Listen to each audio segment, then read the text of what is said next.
So, No. today we're going to be walking up to go see the Claydon. Where did I get Claydon from? I don't know. Crofton Beam engine that used to pump the water, and I don't know if it still. I think it still does, but it's a diesel one. It's a steam engine that used to pump the water back up to the top of the flight here at Crofton. And yeah, we're going to have a little look around. It's open now. It's £5 entry. It's not a steam day today though, unfortunately. I think it'd be more expensive if it was a steam day. Yeah. They have to put the old coal on. Let's go have a little look. Walking up there now. Crofton Beam engine is the oldest working beam engine in the world, in its original place, doing its original job. Located here at Crofton on the beautiful Kennet and Avon Canal. A canal built to link Reading to Bristol. And the canal began its life in 1794, working its way westward towards Bristol. It reached Hungerford in 1798. And when it reached Crofton, it had a big problem. There was not a reliable water source for the Summit Pound, which is through these locks at Crofton here. And with no water to fill the pound, they believed their only option was to dig a massive tunnel all the way to Wootton Rivers. But there was an alternative. A spring was found about 1 mile east of the Summit Pound, which was about 40 metres below the Summit Pound. Eventually, Wootton Reservoir was built, which is opposite the pumping station. It was decided that building the pumping station was the best idea. Construction began in 1807 to build the Crofton Beam engine.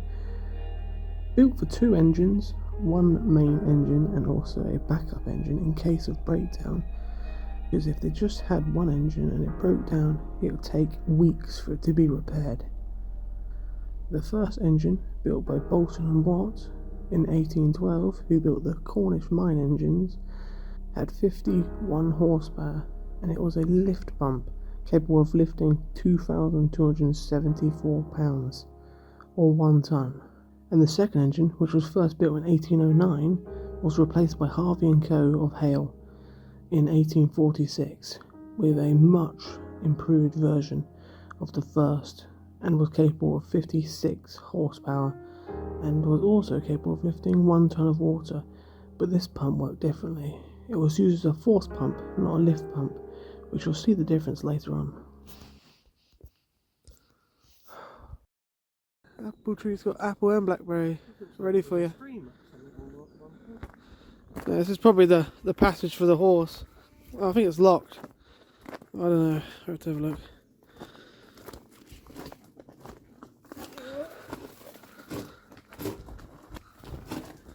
Perfect height. Unless you haven't got any room.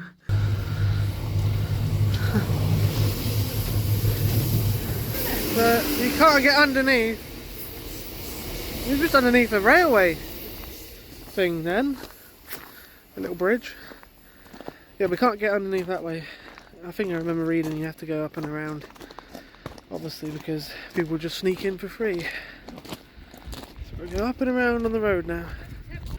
The road's just there, but there's a railway, so there's no public footpaths. There's a bridge down here that will take us over the railway. Then onto that lane. Got to do a massive loop. Annoyingly. I don't know if that gate opens up at some point. But, you know, I'm not just going to wait there to see if it does.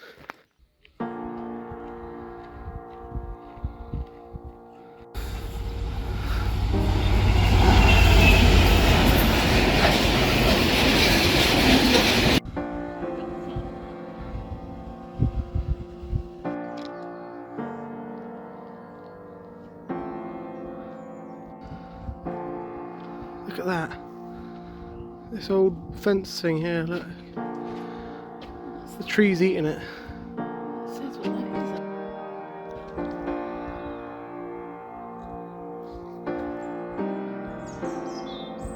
is. So this was the pond here. This is a Lancashire boiler. It's similar to the one installed in the boiler house that is used to power the beam engines. In the pumping station it weighs 20 tons, so more than life.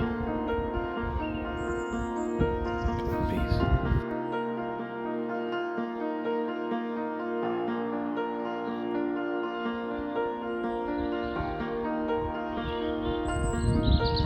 So this is the leat, and water would have got pumped up to this leat, where it would have gone down through gravity to the top of the lock flight, which is their very clever way of how they got water to the summit pound. Really, really cool that is.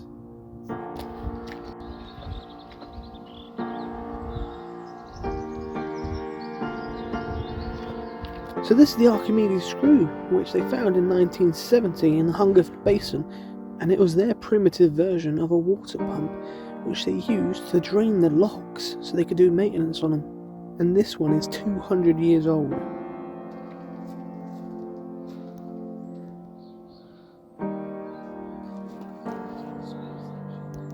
Yeah, got it. We're taking a lot of skill.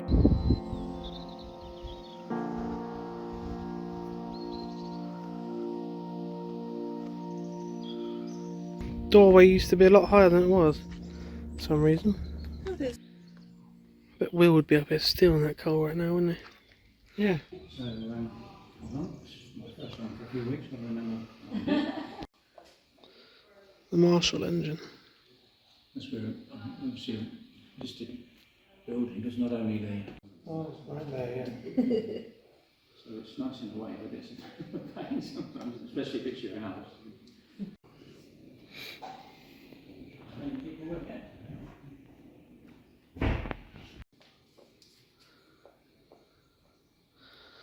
It's a windmill in Suffolk. 1840, wow. It's from Honey Street.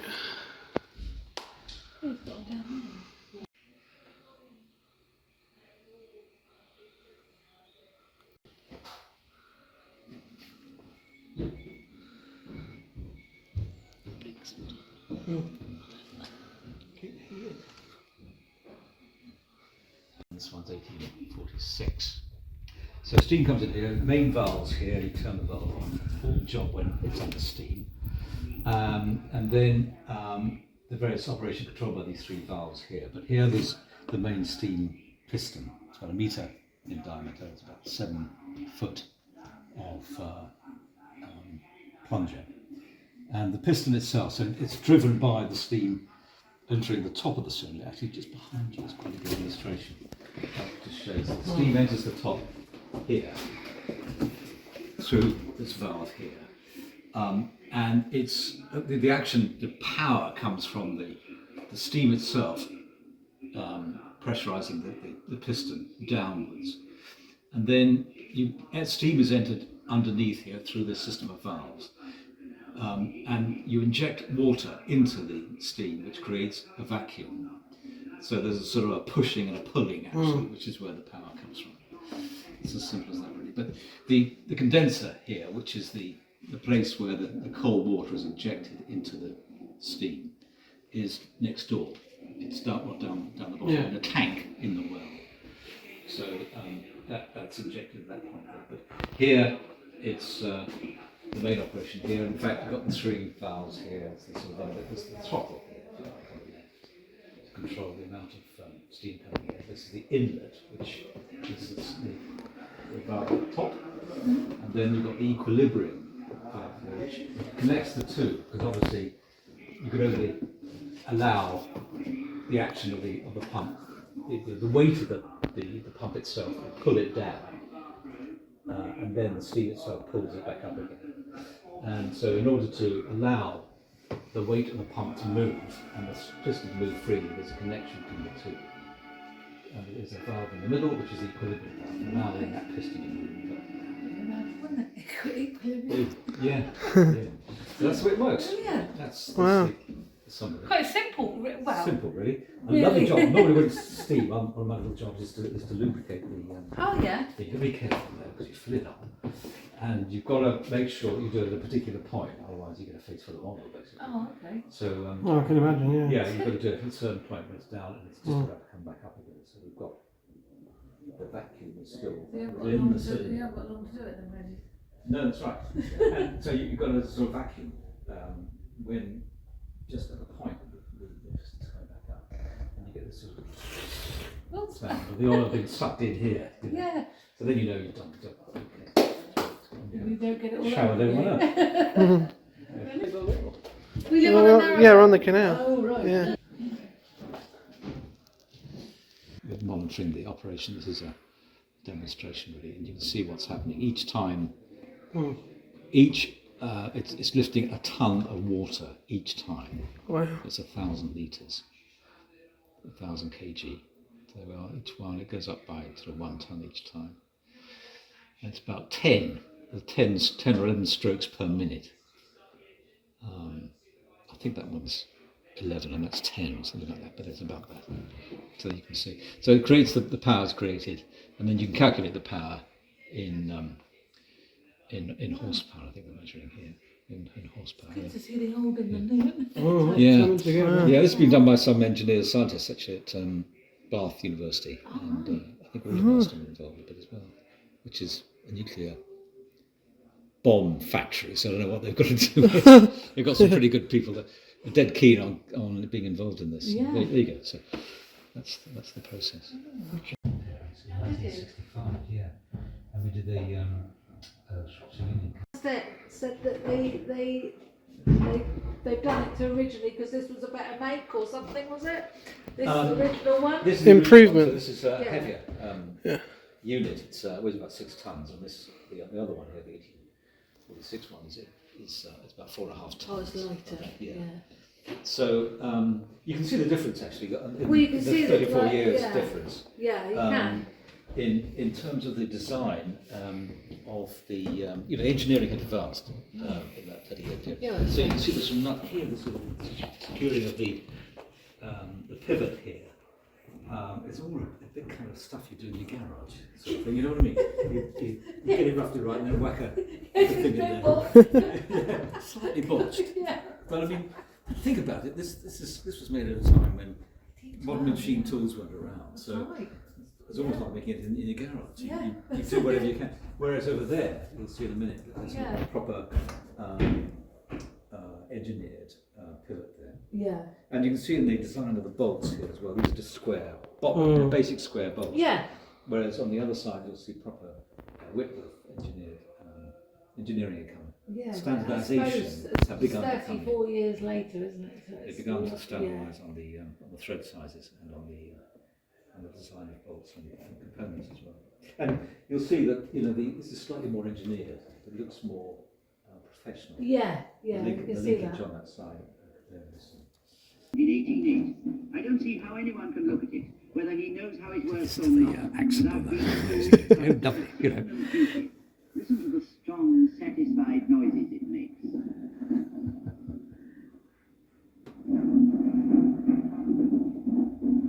You see what I mean? It's that kind of movement. Yeah, which is I know. quite, When we were down in Cornwall and that one was going, it was brilliant, wasn't it?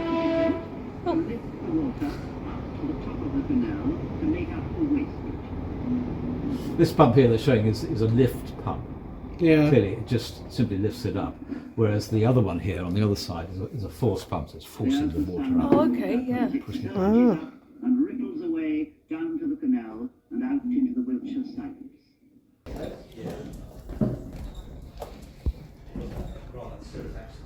The oil. The water is being discharged.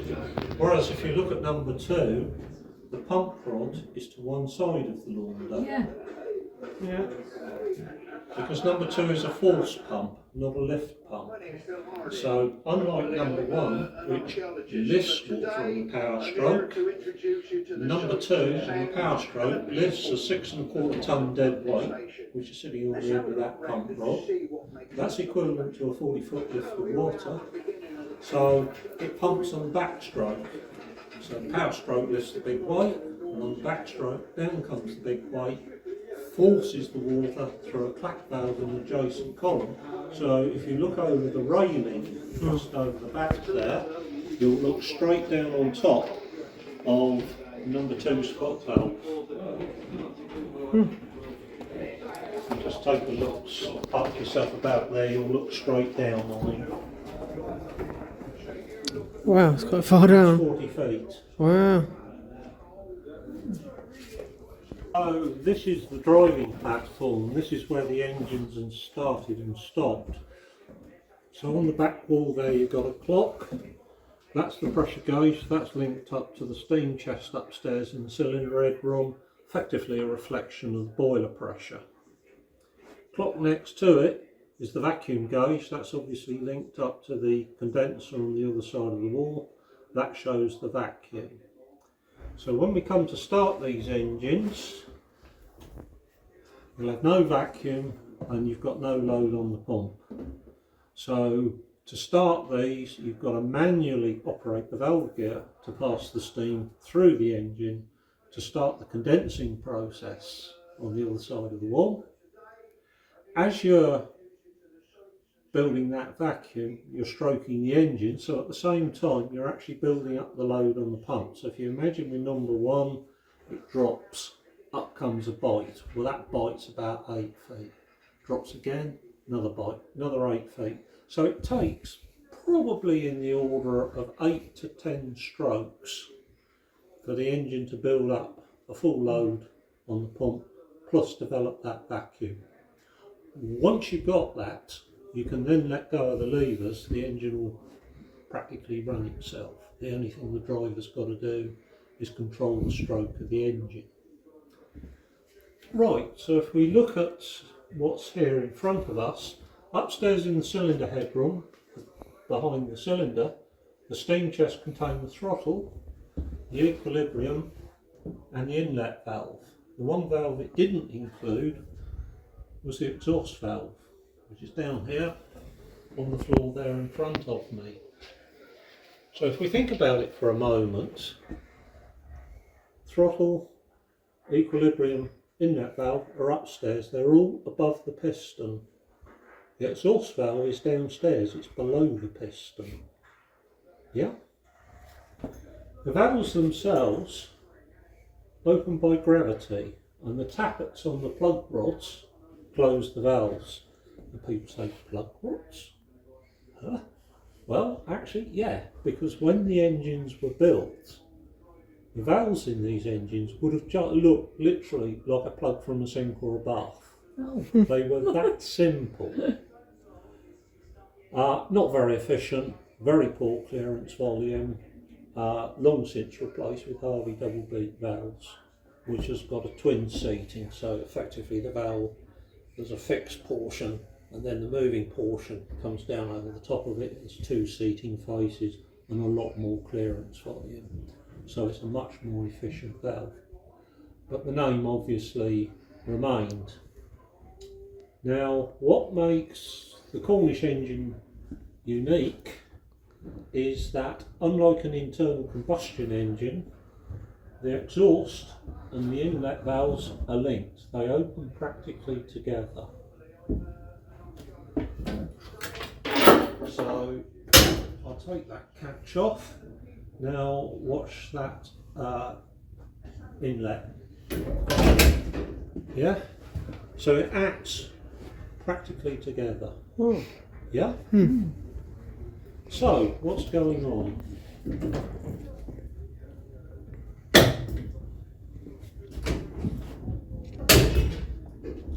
If you can imagine it, the piston is gradually rising. Yeah? The first valve that opens is the exhaust valve, so vacuum in the condenser is going to be acting on the underside of the piston. So it's going to start slowing the piston down as it gets towards top dead centre. The next valve that opens, because it's linked to it, is the inlet valve. So live steam is now admitted on top of the piston to cushion the piston just before top dead centre. As it gets to top dead centre, it can't go any further. The steam and the vacuum act, down comes the piston. Now you can imagine as the piston drops, out on the left hand side, a pair of quadrants are switching back and forth, so they're regulating the operation of the valve gear. So now it's dropping, the quadrants switch, the 2 valves shut, and as it comes down to, get the sequence, comes down to bottom dead centre, the equilibrium opens. Now that is also known as the transfer valve, because what it does, it allows the transfer of steam from above to below the piston via the two pipes, one either side here. So you can imagine it's coming down towards bottom dead centre, the quadrant switch, the valve shut, this lad opens. Now the bias on the beam is towards the far end, so the beam immediately overbalances, and lo and behold the piston starts to rise. As it rises, the spent steam is transferred through the open valve via the two pipes from above to below the piston. Now comes the clever bit. We're coming up to top dead centre, quadrant switch, equilibrium shuts, exhaust opens, the vacuum in the condenser is going to take away the previous cycle's charge of steam to the condenser, which maintains the vacuum. Inlet opens, steam and vacuum, down she comes again. The Cornish cycle.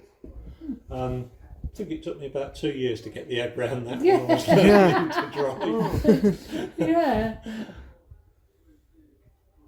Interesting, yeah. So very simple, very elegant, not particularly efficient. So if we look down the full length of the boiler, at the far end is a dead weight safety valve. So that will lift at 20 psi. And if it does lift, it will fill the boiler out up in about 20 seconds flat. It makes a right old bracket. The next line, this one down here, is the feed to the auxiliaries over on the far side. The one in the middle is the main steam line. That goes under the floor, up between cylinders to the cylinder headroom. Yeah. And then depending on which one's open, the steam is distributed toward the steam chest. The next one along is the low water safety valve, and then on the end here we've got the cone valve.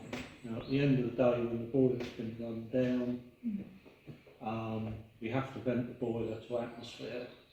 If you think about it, if you leave it there with steam in it, the steam is going to condense and it will start to create a vacuum. Yeah. So you have to vent the boiler to atmosphere. She's about 30 feet long, 8 feet in diameter. Now in normal running, the water level in the boiler would be down here somewhere. But because we're not in steam at the moment, the boiler has been water wedged. Now what that means is basically it's full to the very top. There is no air in the boiler. And that stops corrosion. Were the boiler not water wedged between steaming, you would get corrosion in the steam space above. Give you an idea of what corrosion can do.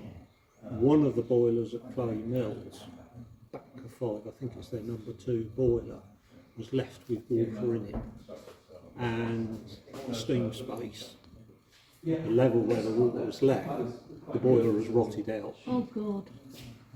So that boiler will never come back. You could never use it again. No. 2 gauges, everything's redundancy, so 2 pressure gauges, 2 water gauges. That's the minimum water level. Yeah, if you come across, it's about 6 inches above top of the firebox. So you don't want that to drop down to that level, and you certainly don't want it to drop below that level. So you've got a gauge to keep an eye on that. Yeah, well that's your water gauge there, and as you can see, she's full at the moment because the boiler's water wedged.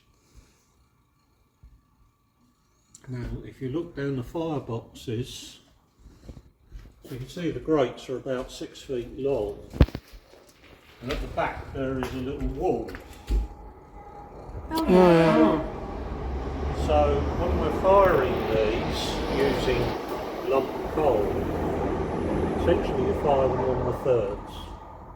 So if you think about it, 6 feet long, the back 2 feet up by the wall is the hottest part of the fire. So the coals are completely burnt, they've given up practically all their energy, but they're incredibly hot. The next third, the middle third, is where the work's really being done, because that's the coals that are fully alight. They're giving up all their heat, all their energy, all the gases, are coming off that coal and they're going over that back third. So effectively, that back third burns off all those gases and smoke and everything else. And if the boilerman's got it dead right, you should see very little at the top of the chimney. A number of times I've had folk come in and say, we didn't know you were in steam. This thing's roaring away at 18, 19 pounds of steam. Hey, we got it right. The front third, that's a fresh charge of coal. Yeah? That is coal that's just sitting there warming up, starting a coking process. So it's beginning to get hot. It's starting to give off its gases. Now, when we're running, on the hour, we'll have one engine already running, and then we'll bring a second engine on. So for 10 minutes at the top of the hour, we're going to have 2 engines running. So you're going to need a lot of steam. But at 10 past, that first engine comes off. You're back down to 1 engine. So that's the ideal time at 10 past to get the firebox doors open, clean the fires. To do that, we got that lad. Big Riddler. And if you look there, down the bottom, can you see the little collar? Yeah. So that represents the length of the grate. So what the boilerman will do is effectively take the middle of the fire, shift it up to the back, the front of the fire gets shifted up to the middle. Now, as soon as you move the front of the fire up to the middle, because it's been sitting there coking for the last 20 minutes, it will ignite instantly. Yeah? Yeah. It'll just go boof and off it goes. Got a fresh charge of coal on the front, leave for 20 minutes, repeat at half past, leave for 20 minutes, at 10:02, just bear in mind that on the hour you're going to have another engine come on, repeat, and then you adjust the boiler to suit that. Now if you've got it right, what you'll find is it will practically look after itself. The boiler is a 3-pass Lancashire boiler, so you can see it sitting on a brick cradle. The first pass of gases down the boiler are inside to the back, they're ducted underneath and outside the boiler shell back to the front, and then they're spun round again and sent down the outside of the boiler shell to the flue at the back of the building. That's why the back dampers are not in line with the flue tubes. So the back dampers control the primary draw on the fire. Effectively, the gas is passing up the flue to the chimney, up the chimney and out. Other damping mechanism, these are the top dampers. So if you want to draw cool air over the top of the fire to hold the boiler back, that's the damper you open. If you want the fire to pause, out comes the bottom damper, air is going up through the grate, pulling the fire. So generally, in normal running, if we're lucky, the back dampers will stay virtually in one place, and you'll just work it off purely the 2 other dampers. And that was the Crofton Beam engines. Yeah, we thoroughly enjoyed it. Yeah, did. It was great. Very interesting, and Very it's good interesting. to know when it's not steaming, because Yeah, it was very quiet. There's only one other person there. talk to everybody. On Saturday. Yeah, I can imagine it would be very busy on a steam one because Don't there's think even you an would have overflow even- car park. But I don't think you've even been able to record, Josh, to be honest. And you need to book as well, that shows you how busy it is. At least we've been there. Next one's on 24th, so it's quite a way anyway. We'll be up in Kelmscott by then, I think. Yeah. 24th, 25th, Yeah. something like that, 25th, 26th. So yeah, I hope you all enjoyed. I'm going to make this into a separate video because it's going to be quite long. It was very interesting, Yeah. and I hope you enjoyed it. So please like and subscribe for Thank more. you guys for watching. Hope you enjoy. We did. Thoroughly enjoyed it. Yeah, Thoroughly enjoyed it. Thoroughly enjoyed it. been That sounds and done difficult. Oh yes. Okay, goodbye.